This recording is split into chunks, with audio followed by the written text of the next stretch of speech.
மத்திய அரசை கண்டித்து எதிர்க்கட்சிகளும், எதிர்க்கட்சிகளை கண்டித்து பாரதிய ஜனதாவும் பார்லிமென்ட் வளாகத்தில் போட்டி போராட்டத்தில் ஈடுபட்டனர்.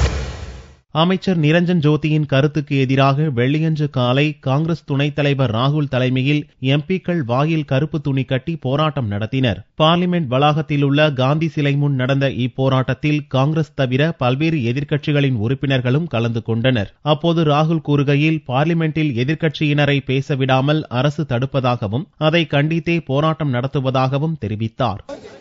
We are not allowed to express ourselves in the house. Every time we try to say something, we are suppressed. And the basic mode in which the government is operating is to not allow democratic process inside the house. The attitude is to not let people's expression be heard in that house. That is the attitude. And it is a mindset of the top leadership of the country. ராகுல் தலைமையில் போராட்டம் நடந்த பின் அதே காந்தி சிலை முன்பாக பாரதிய ஜனதா எம்பிக்களும் நூதன போராட்டத்தில் ஈடுபட்டனர்.